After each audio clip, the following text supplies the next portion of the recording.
The doorbell rang while my daughter Emma was cutting her 15th birthday cake.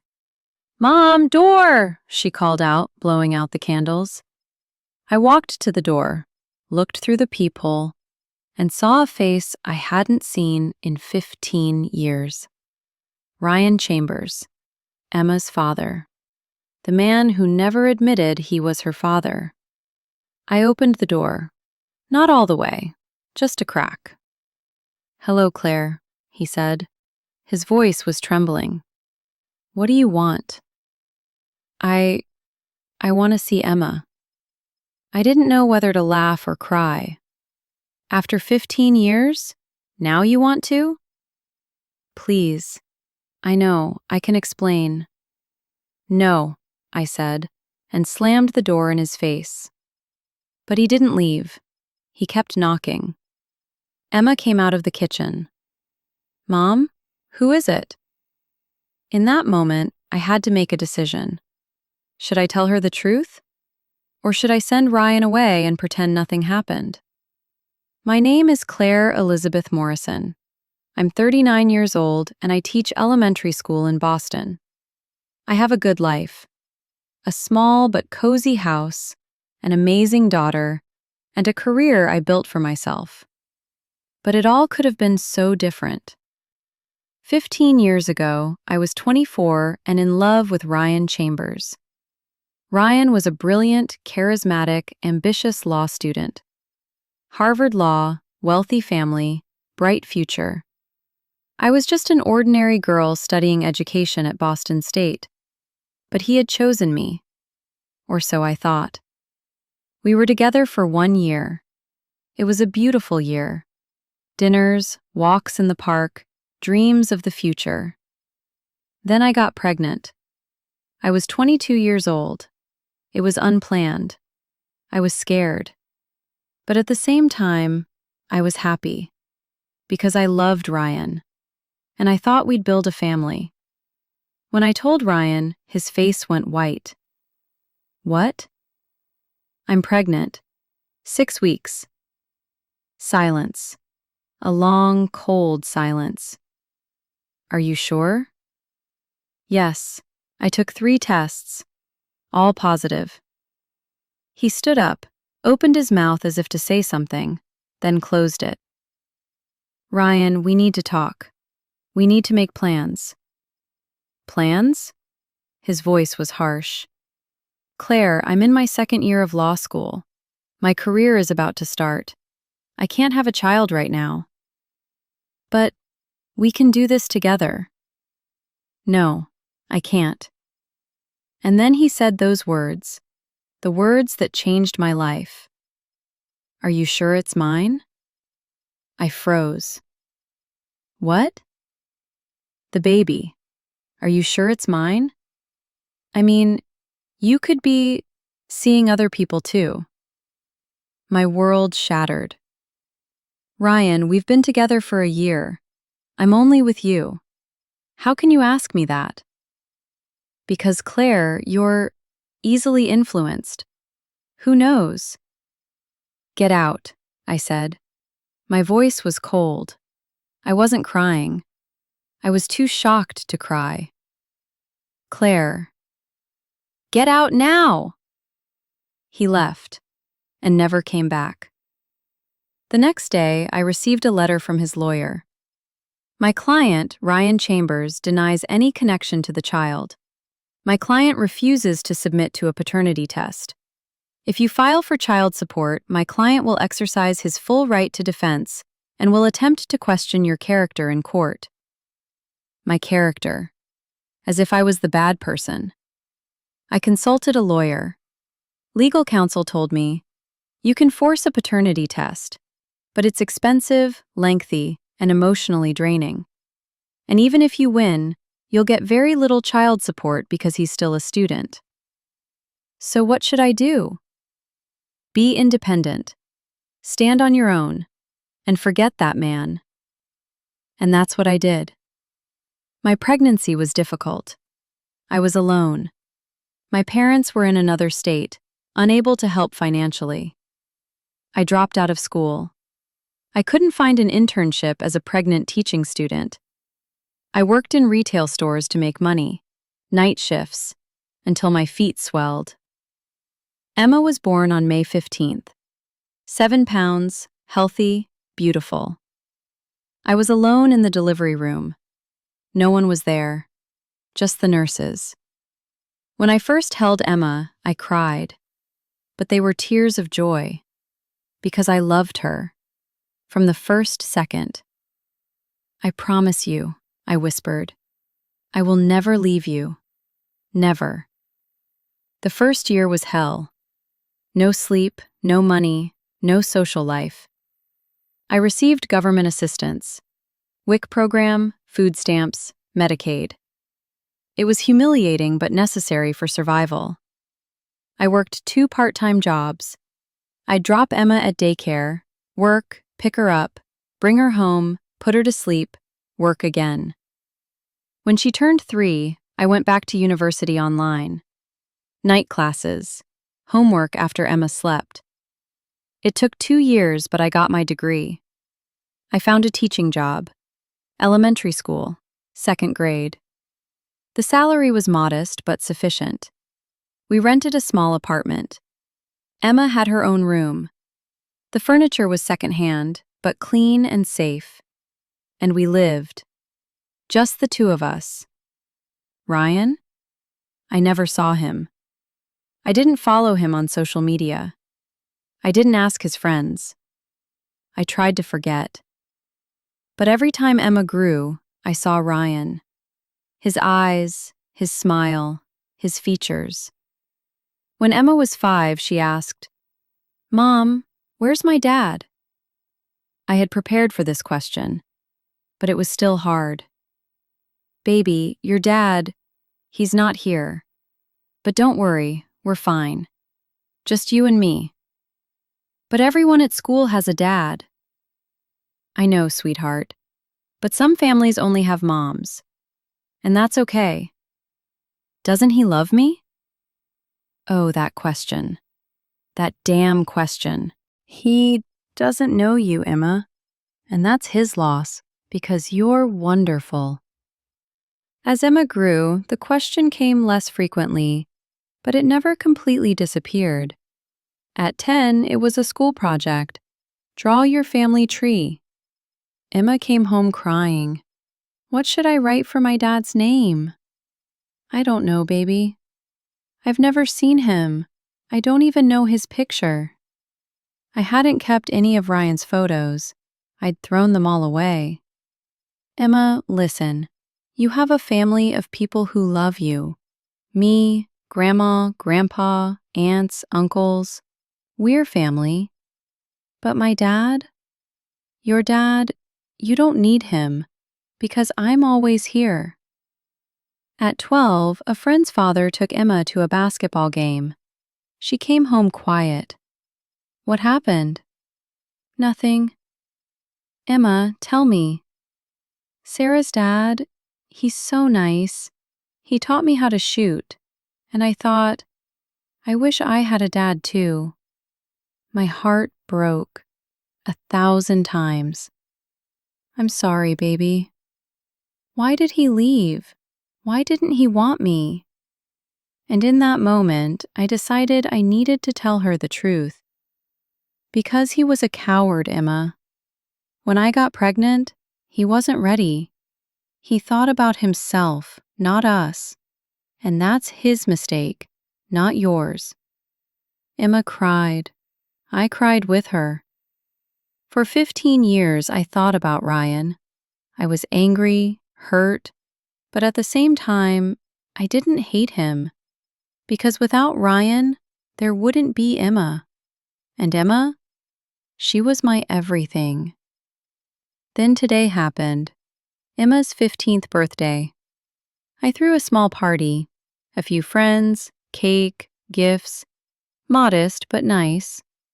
As Emma was about to blow out the candles, the door rang, and Ryan Chambers, after 15 years, stood on my doorstep. After I closed the door, I turned to Emma. "Who was that, Mom?" I took a deep breath. Emma, sit down. There's something we need to talk about. Emma sat. She looked worried. That was your father. Emma's eyes widened. What? Ryan Chambers. He's your biological father. And after 15 years, he came today. But why? Why now? I don't know, but he said he wants to talk to you. What did you say? I said no, and I closed the door. Emma was quiet, thinking. Do you want to talk to him? I asked. I don't know. Her voice was small. Who is he? Where does he live? Why did he come now? I don't know, baby, but if you want, we can find out together. Emma nodded. Let's talk, but you have to be there too. I went back to the door. Ryan was still there. I opened it. Emma wants to talk to you, but I'll be there, and if you upset her, you'll never see her again. Understood. Thank you, Claire. We went into the living room. Emma sat on the couch, me beside her. Ryan sat in the chair across from us, and for the first time in 15 years, Emma was face to face with her father. Ryan looked at Emma. There were tears in his eyes. Hello, Emma. Hello, Emma said, trying to control her voice. I don't know where to start, but first, I want to apologize. For what? For everything. For not being there for you. For not being there for your mother. For abandoning you. Emma said nothing. Ryan continued. 15 years ago, when your mother told me she was pregnant, I was scared. Young, stupid, and selfish. I thought about my career, my future, and I made a terrible choice. You said you weren't my father, I said coldly. Ryan hung his head. I know, and that's my biggest regret in life. So why are you here now? Emma asked. Ryan pulled an envelope from his pocket. 6 months ago, my doctor gave me bad news. Bone cancer. Stage 3. I'm getting treatment, but the prognosis isn't good. My world stopped. And while I was lying in bed, I started thinking about my life. What I did, what I didn't do. And my biggest regret, you, Emma. I never knew you. Emma's eyes filled with tears. Are you dying? I don't know. Maybe. But before I die, I wanted to meet you. I wanted to apologize to you. And, if you'll let me, I wanted to be part of your life. Emma looked at me. Mom? What could I say? I'd just learned my daughter's father was dying. The man I'd hated for 15 years was now apologizing. Emma, it's your decision, I said softly. We'll do whatever you want. Emma turned to Ryan. Why now? Why not 15 years ago? When I was a baby? When Mom was struggling alone? Ryan cried. Because I was a coward. A stupid, selfish coward. And now it might be too late, but I want to know you. Emma paused. Then she said, I have questions. A lot of questions. Ask, Ryan said. I'll answer anything. And Emma asked, for hours. Where do you live? New York. I'm a partner at a law firm. Are you married? No, I never married. Do you have other children? No, you're my only child. Did you ever think about me? Ryan paused. Every day. Every damn day. But you never came. No, because I was ashamed. And I thought you were happy. With your mom. Without me. Emma looked at me. Are we happy, Mom? I smiled. Yes, baby. Yes, we're happy. We talked until late. Ryan told his story. His career, his loneliness, his regrets. And Emma listened. At midnight, Ryan stood up. I should go, but, Emma, can I see you again? Emma looked at me. What do you think, baby? Emma thought, then said, Yes, but slowly, and Mom will always be there. Okay, Ryan said. Whatever you want. As Ryan was leaving, he turned to me. Claire, I know apologizing isn't enough, but can you forgive me? I looked at him for a long time. 15 years of pain, anger, struggle. I don't know, Ryan, but for Emma's sake, I'll try. Ryan nodded. Thank you. The next 6 months were strange. Ryan came every week. He met Emma at cafes, went to the park, watched movies. I was always there, watching. And Emma was changing. She was happier. Questions were being answered. But me? I had mixed feelings. Because where was Ryan for 15 years? When Emma was sick? On her first day of school? At her first basketball game? One day, I confronted Ryan. Ryan, why are you doing this? What do you mean? With Emma. Why now? Is it really because of cancer, or is there another reason? Ryan paused. Both. Cancer gave me perspective, but I'm also lonely, Claire. I'm 40, never married, no family, and I stayed away from my only child for 15 years. I want to know her.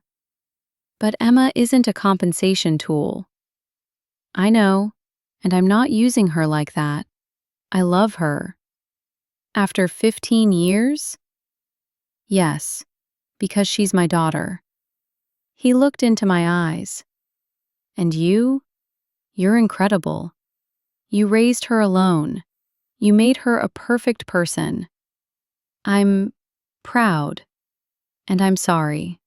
For everything. For the first time in 15 years, I felt something toward Ryan. Not forgiveness, but maybe understanding. 8 months later, Ryan's cancer worsened. He was hospitalized. Chemotherapy didn't work. Emma went to the hospital every day, read books, watched movies, just was there. And I went too. Not for Ryan, for Emma. One night, sitting by Ryan's bedside, he spoke to me. Claire, if I die, you raised Emma to be a good person. I want you to know that. Thank you. And in my will, I'm leaving a trust fund for Emma. For college, a house, whatever. I should have supported her from the beginning. I'll do it now. I cried. For the first time, I cried in front of Ryan. Ryan, why? Why couldn't you be this man 15 years ago? I don't know. But now, even if I can't change, at least I can do something. Ryan died 2 weeks later. His funeral was small. A few colleagues, distant relatives, and Emma and me. Emma spoke. A beautiful speech. She talked about what kind of man her father was, how he came late, but he came. And she cried, because she finally had him, and now she'd lost him. After the funeral, Ryan's lawyer gave me an envelope. Inside, $500,000 trust fund for Emma. For college, for a house, for the future. and a letter for me. Claire, I know it's too late. Much, much too late. But I still want to say, I'm sorry. 15 years ago, I should have been there for you. I should have been there for Emma. But I wasn't. And I can never make up for that. But now, as I'm dying, I know Emma is in good hands. Your hands. Thank you for being the best mother. Thank you for loving Emma. And thank you for giving me a second chance. Did I ever love you? Actually, I did. But I was scared. And that fear destroyed everything. Now it's too late. But I'm grateful I was part of Emma's life. I love her. And you? I hope you forgive me. Ryan. I showed the letter to Emma. Emma read it and cried. Mom, did you forgive him? I thought. I don't know, baby, but maybe someday. Now, 1 year later, Emma is 16. With Ryan's money, we have savings for college. We moved to a nicer house. Emma has everything she wants. But most importantly, Emma knew her father for 8 months, and that gave her peace. For me, I still feel complicated. Ryan couldn't make up for what he did. 15 years lost. He wasn't there while Emma grew up. But at least he apologized. At least he tried to love Emma. And that, maybe it's not enough, but it's something. Emma sometimes asks, Mom, if Dad had come back earlier, would you have given him a second chance? I don't know, baby. But the past is in the past. Now it's you and me, and we're fine. Yes, Emma says. We're fine. I'm Claire Elizabeth Morrison. I'm 40 years old, single mother, teacher, and Emma's mom. Ryan Chambers left me, rejected our daughter, came back 15 years later. Did I forgive him? Not entirely. Maybe I never will entirely. But those last months he spent with Emma, I gave him that. Because Emma deserved it. She deserved to know her father. And me? I built my life with Emma, without Ryan. When he came back, we didn't need him, but we still welcomed him. Because sometimes reckoning isn't about forgiveness, it's about moving forward. Ryan paid his debt, in his final months by trying to be a father to Emma. And me? I'd already paid mine for 15 years. Every night, every morning, every school day, every basketball game. Ryan was a father for 8 months. I was both mother and father for 15 years. In the end, who won? Emma. Emma won. Because she learned love, courage, and resilience. And that was something Ryan could never teach. Reckoning doesn't always come with anger. Sometimes it comes quietly. Sometimes just living and succeeding is the greatest revenge. I'm Claire Morrison, single mother, survivor, and victor. Ryan came back, but I never left. And that difference was everything.